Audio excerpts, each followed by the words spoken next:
నుంచి మొదలెట్టుకుని బాంబే, షోలాపూర్, కొల్హాపూర్ నుంచి చెన్నైకి వచ్చింది.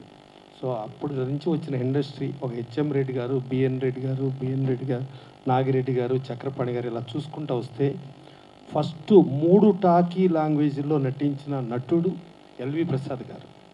అలాగే ఎన్టీ రామారావు గారిని మొట్టమొదట సినిమా ఇండస్ట్రీకి పరిచయం చేసింది ఎల్వి ప్రసాద్ గారు.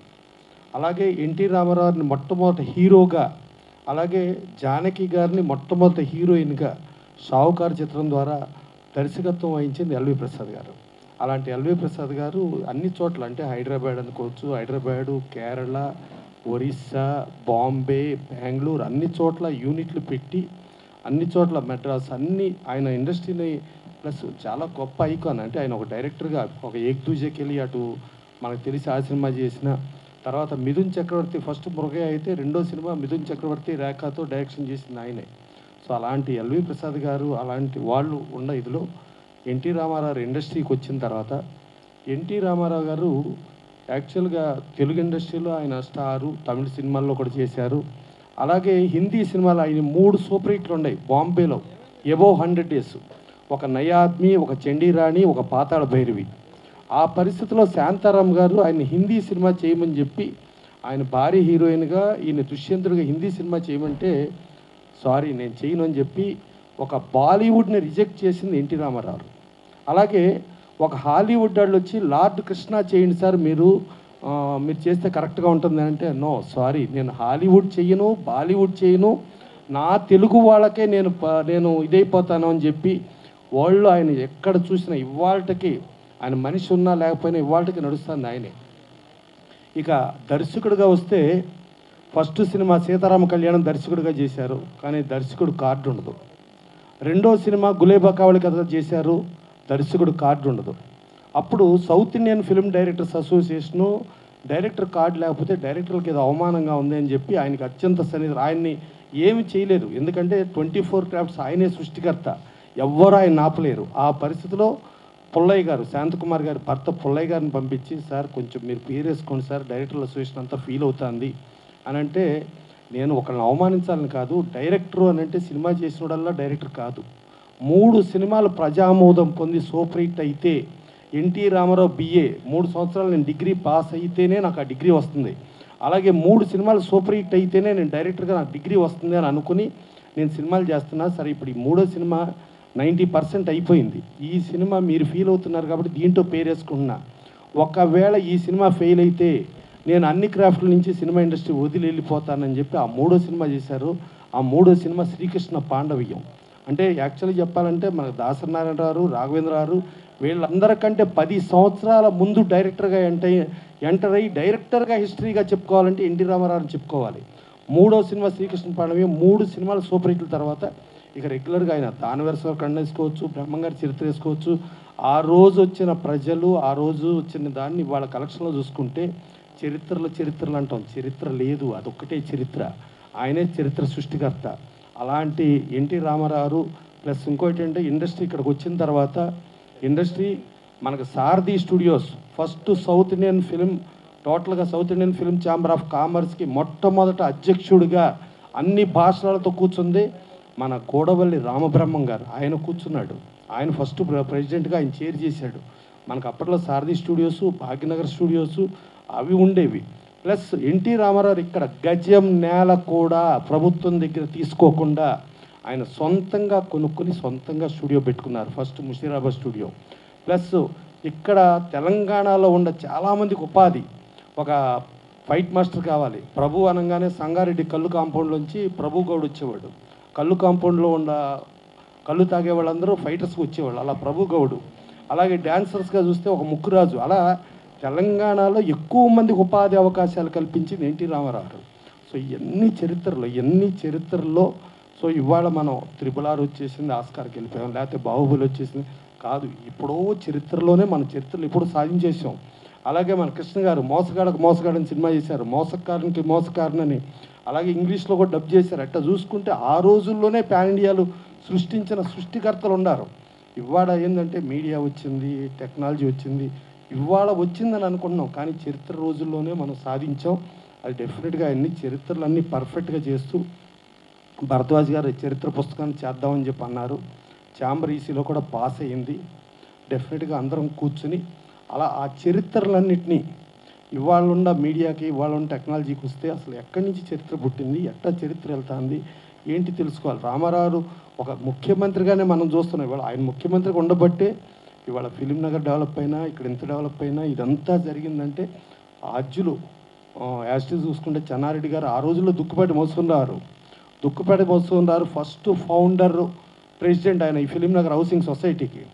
ఆయనకి కాసు బ్రహ్మానంద రెడ్డి గారు ఆయన క్లాస్మేట్స్ అవ్వటం మూలంగా బ్రహ్మానంద రెడ్డి గారు కానీ, చెన్నారెడ్డి గారు కానీ వీళ్ళందరూ చేసిన మూలంగా ఈ ఫిలిం నగర్ ఏర్పడింది. సో అట్లా దుక్కుపాటి మోస్తున్నారు, ఇంతమంది ఉన్నారు. అలాగే ఆ రోజు ఫౌండర్ సెక్రటరీ కానూరు రంజిత్ కుమార్ గారు, మన కానూరు దామోదర్ ప్రసాద్ గారు వాళ్ళ నాన్న, వీళ్ళందరి చరిత్రలో అన్నీ పర్ఫెక్ట్గా చూసుకుని చేద్దాం. డెఫినెట్గా ఇంకోటి మా శివ చెప్పినట్టు డెఫినెట్గా కాయలున్న చెట్టుకే రాళ్ళు పడతాయి. అడవిలో సింహం రాజున్న కుక్కలు నక్కలు తోడేళ్ళు కూడా ఉంటాయి. అవి కుక్కలు నక్కలు తోడేళ్ళు తోసేద్దాం అట్లా అడవి నుంచి తోలేద్దాం అంటే కుదరదు, ఉంటాయి అవి. అలాగే సమాజంలో మనుషులు ఉంటారు, కుక్కలు ఉంటాయి. సో మురుగుతూ ఉంటారు. ఆ మురుగుడిని పట్టించుకోవద్దు. ఇక నంది అవార్డ్స్కి వస్తే నేను ప్రభు గారు కూడా నంది అవార్డ్స్లో ఉన్నాం. ఆ రోజు ప్రభుత్వం నుంచి ఎవ్వరూ సంబంధం లేదు. ఒక్క 0.01% కూడా ప్రభుత్వాధికారులు కానీ, ముఖ్యమంత్రి కానీ, గవర్నమెంట్ కానీ ఇన్వాల్వ్మెంట్ లేకుండా మేమే చేసాం ఆ రోజున. వెరీ క్లియర్, మేమే ప్రూఫ్ చేసిన దాంట్లో క్లియర్ కట్గా. ఇంకోటి ఏంటంటే చంద్రబాబు నాయుడు గారు సీఎం అయితే జయసుధ గారు వేరే పార్టీ ఆవిడని చైర్మన్ చేశారు. కోడి రామకృష్ణ గారిని చైర్మన్ చేశారు. గిరిబాబు గారు వేరే పార్టీ ఆయన చైర్మన్ చేశారు. అభ్యుదయ భావాల నిర్మాత పోకూరు బాబురావు గారిని చైర్మన్ చేశారు. అలాగే వేరే పార్టీ జీవిత రాజశేఖర్ గారిని చైర్మన్ చేశారు. అంటే అక్కడ పార్టీలు చూడలా, రాజకీయాలు చూడలా, సినిమా ఇండస్ట్రీని చూసి చేశారు. కొంతమంది రాని వాళ్ళు మాకివ్వండి అని చెప్పేది ఫోన్లు వస్తాయి. మాకు ఇందాక భరద్వాజ్ గారు కూడా చెప్పారు, ఎవరు ఫోన్ చేశారు. ఆ రాని వాళ్ళు చేసే రాళ్లే విమర్శలు. మనకేమో ఆ విమర్శలతో కాలక్షేపం, మనకు కూడా మీడియాకు కూడా కావాలి కదా, దాంతో మనం కాలక్షేపం చేయటం, అవి రన్ అవ్వటం ఈ రొటీను. అందుకని దీని గురించి శివన్ ఎక్కువ పట్టించుకోవద్దు. నీకు డే ఫిలిం ఫేరు తెలుసు, నైట్ ఫిలిం ఫేరు తెలుసు, మన ఇద్దరికి తెలుసు కదా. అందుకని అవన్నీ పబ్లిక్గా మనం మాట్లాడకూడదు కదా నైట్ మ్యాటర్లో. అందుకని మనం సైలెంట్గా ఉందాం, ఓకేనా? సరే, అలా అవన్నీ జరిగినాయి. ఇవాళ సురేష్ కుమార్ గారు ఒక నిజాయితీతో ఎప్పటి నుంచినో మన తెలుగు సీరియల్స్, మన తెలుగు నటులు మన వాళ్ళు ఉండాలి, ఈ డబ్బింగ్ సీరియల్స్ పరాయి నటుల్ని పరాయి వాళ్ళని చేయకూడదు అని ఒక పోరాటం చేస్తూ ఓ సారథి స్టూడియోకి పిలిచి పోలీసుల ద్వారా, అప్పట్లో మన వాళ్ళు ఎవరో ఉన్న కేంద్ర మంత్రి ఇన్ఫ్లుయెన్స్తో ఏదో జరిగినట్టుంది, తీసుకెళ్ళి సంజీవ్ రెడ్డి పోలీస్ స్టేషన్లో పెడితే అప్పుడు చదలవాడి శ్రీనివాసరావు మేము వెళ్ళి అక్కడ లోపల కూర్చోబెడితే పాలు పట్టిస్తున్న తల్లులు కూడా ఉన్నారు. లోపల స్టేషన్లో వేసి స్టేషన్లో వాళ్ళని బయటకు కూడా పంపించద్దని చెప్పారు. శ్రీనివాసరావు ఫైట్ చేసి ఇప్పించడం జరిగింది. తర్వాత వీళ్ళు ట్యాంక్ బండ్ మీద కూడా అమరనిరాహార దీక్షలు చేయడం జరిగింది. చాలా కష్టపడి ఇవాళ ఒక ఫౌండర్ ప్రెసిడెంట్గా ఒక టెలివిజన్ చేసుకుంటూ ఇవాళ సురేష్ కుమార్ ఒక నిబద్ధతతో పర్ఫెక్ట్గా చేస్తున్నారు. వాళ్ళకి ఆర్థిక సహాయం ప్రతి దాంట్లో నేను తోడున్నా అని చెప్పి ఆయన హౌసింగే కాదు మీకు కూడా నేను తోడుంటా అని చెప్పి విజయ్ కుమార్ గారు ఇచ్చారు. ఇప్పుడు మా ఫిలిం ప్రొడ్యూసర్స్ కౌన్సిల్లో కూడా మా కుటుంబ సభ్యుడు కూడా అయ్యారు ఆయన. సో ఇలా ఇంతమంది. ఇక మా భరద్వాజ్ గారు ఏదున్నా నిక్కచ్చిగా మొత్తం మొహం మీద మాట్లాడేస్తారు. సరే ఏదన్నా గౌకుని మా శివాది ఏదన్నా అలా జరిగితే మా భరద్వాజ్ గారు వాయించడానికి ఏమైనా ఉంటుందేమో అని చెప్పి వాయించకుండా ఆయన్నే చైర్మన్ చేశారు. ఇక ఆయన వాయించలేరు, ఛాన్సే లేదు. ఇక ఎక్కడన్నా గౌకుని డిబేట్లు పెట్టి వాయించి ఏదన్నా చేయాలంటే మా ప్రభు చేస్తాడు. మా ప్రభుని కూడా ఇక్కడ కూర్చోబెట్టేశారు, ఆయన వాయించలేడు. సరే ఇక భక్త ప్రహ్లాద నుంచి చైల్డ్ ఆర్టిస్ట్గా స్టార్ట్ అయ్యి ఎన్నో లాంగ్వేజ్ల్లోకి వెళ్ళి ఎంతో చేసిన రోజారమణ గారిని పెట్టారు, అలాగే దివ్యవాణి గారిని పెట్టారు. సో వీళ్ళందరినీ పెట్టి మీరు అన్నట్టు 100కి 100 రూపాయలు ఏ ఒక్కళ్ళు వాగకుండా ఉంటారంటే వాగుతారు. దయచేసి ఆ వాగిన వాళ్ళకి విలువ ఏంటో తెలుసుకుని విలువ ఇవ్వకండి.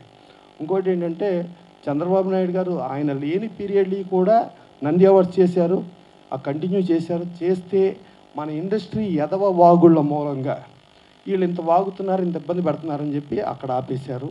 అలాగే ఇక్కడ సింహ అవార్డ్స్ అని కేసీఆర్ గారు కూడా తీసుకుని ఈ వాగుల మూలంగా, అంటే మనం వాగటం మూలంగా ప్రభుత్వానికి వచ్చే నష్టం ఏమీ లేదు, ప్రభుత్వం ఆపేస్తుంది.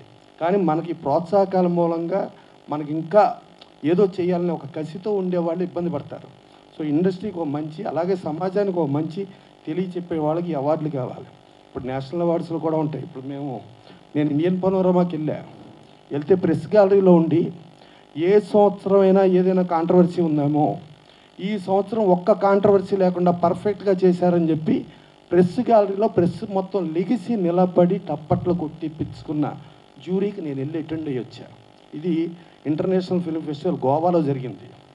అలాగే బెంగళూరు ఇంటర్నేషనల్ ఫిల్మ్ ఫెస్టివల్కి జ్యూరీ చైర్మన్గా, అక్కడ జనరల్గా కర్ణాటక వాళ్ళని పెట్టుకుంటారు, బయట వాళ్ళని పెట్టరు. దాంట్లో కేవలం 3 పిలిచారు, ఒకరు ఢిల్లీ, ఒకరు కేరళ, ఒకరు నన్ను. మిగతా స్టేట్లు అందరినీ తీసుకున్నారు. నేను 10 సినిమాలు సెలెక్ట్ చేస్తే 9 ఇండియన్ పనోరమా వచ్చింది, 1 ఇండియన్ పనోరమా మిస్ అయ్యి అది మొత్తం నేషనల్ అవార్డ్స్ వచ్చింది. అది సూర్య సినిమా, ఆకాశమే హద్దుగా అని చెప్పి, దాంట్లో హీరోయిన్.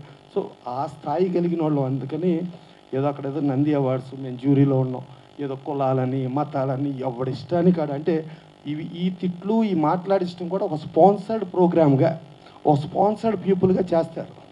ఆ చేసేదాన్ని దయచేసి మీడియా మీరు అర్థం చేసుకుని, కుక్కల మురుగుళ్ళొద్దు, సింహధ్వనిని ఆలోచించండి, కుక్కల మురుగుళ్ళొద్దు. Thank you.